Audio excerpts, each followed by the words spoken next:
Ces derniers temps, la situation politique entre la France et l'Algérie s'est encore compliquée davantage.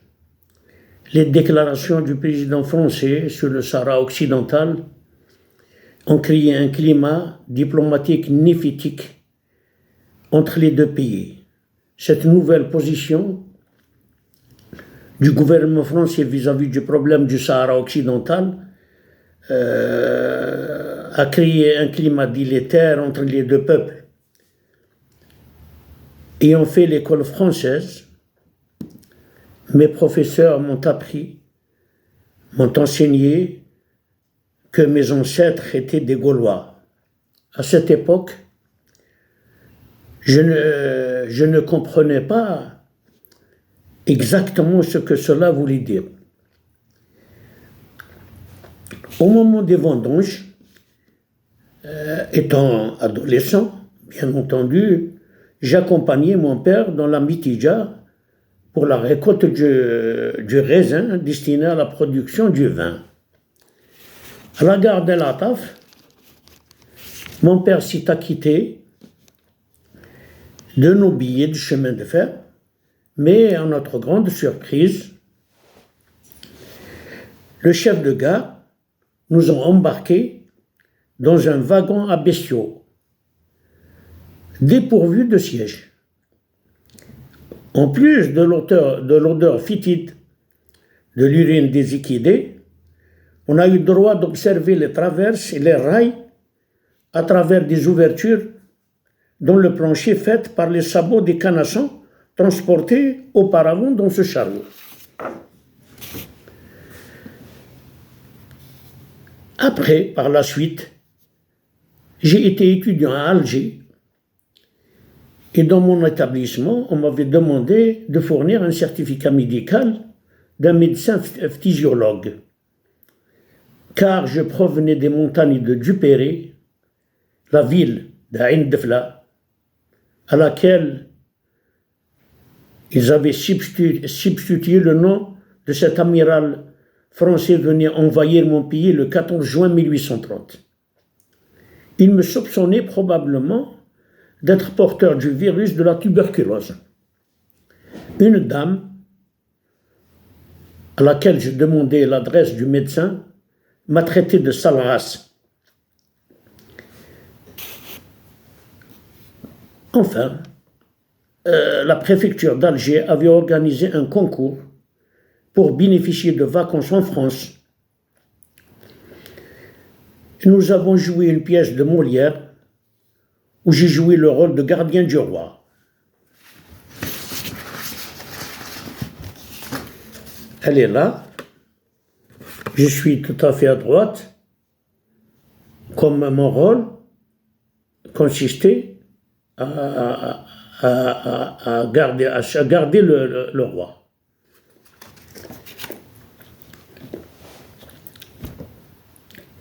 Puis, nous avons été retenus et nous avons bénéficié d'1 mois de vacances scolaires en France, dans la Lozère. Un petit village, nous avons été conduits dans un petit village, le Blémard, pas loin de Mende, le siège du département de la Lozère. Le Blémard, c'est dans ce village que j'ai pris conscience de ma situation de colonisé et que les Gaulois n'étaient pas nos ancêtres.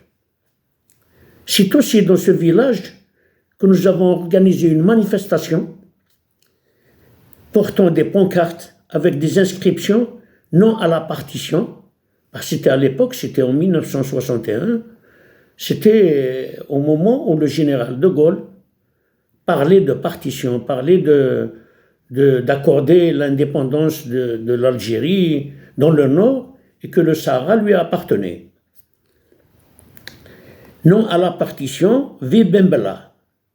C'est pendant cette démonstration que mon nom fut signalé à Alger comme étant l'un des meneurs de la manifestation.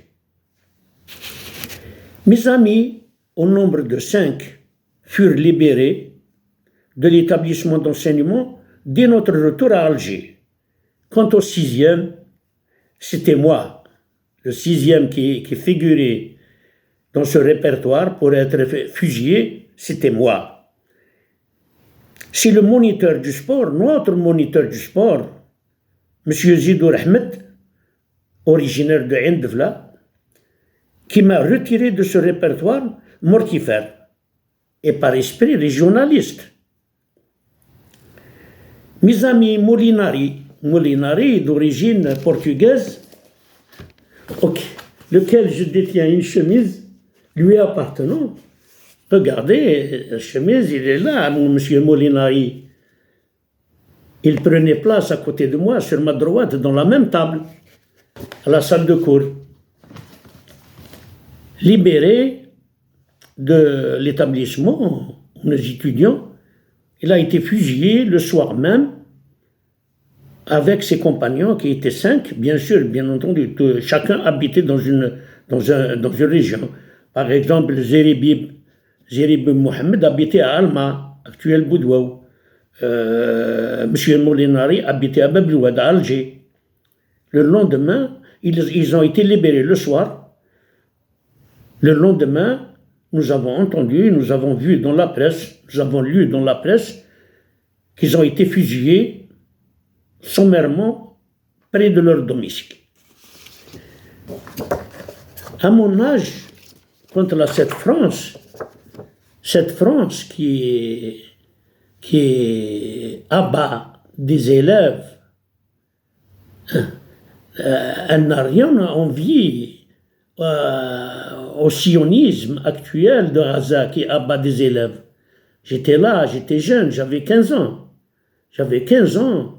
Ils me font figurer sur une liste pour être abattu. Bon. Et puis, à cette époque, c'était celui-là qui gouvernait la France. Cet homme-là, vous le connaissez. Peut-être les personnes âgées doivent avoir une idée de cet homme qui a dans sa poche un pistolet. En qualité de chef d'État, il porte toujours son arme. Voilà, il est en train de la retirer de la poche. C'est celui-là, cet homme-là, le déserteur des Ardennes, qui est devenu, l'histoire l'a rendu le libérateur de Paris, alors qu'il se trouvait à Londres.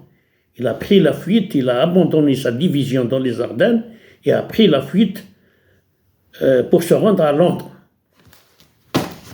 Comme l'histoire appartient au vainqueur, l'histoire a fait de cet homme, le libérateur de Paris. Voilà ce que j'ai à vous dire aujourd'hui sur cette leçon que les Français, et de véritables Français, des Français authentiques, c'est M. Deschamps, un homme intellectuel, notre professeur et directeur du centre où j'enseignais, où j'étudiais plutôt, c'est un véritable Français. Ce n'est pas un Français de papier. Et ce n'est pas un rancunier. Il n'est pas haineux. Il me respectait. Il me ramenait des titres de chemin de fer de la préfecture d'Alger, gratuitement. Et j'avais droit, à chaque fête nationale, j'avais droit à un titre au transport gratuit, chemin de fer, pour me rendre chez mes parents dans le département de Indevla. Merci, à bientôt. Salam alaikum.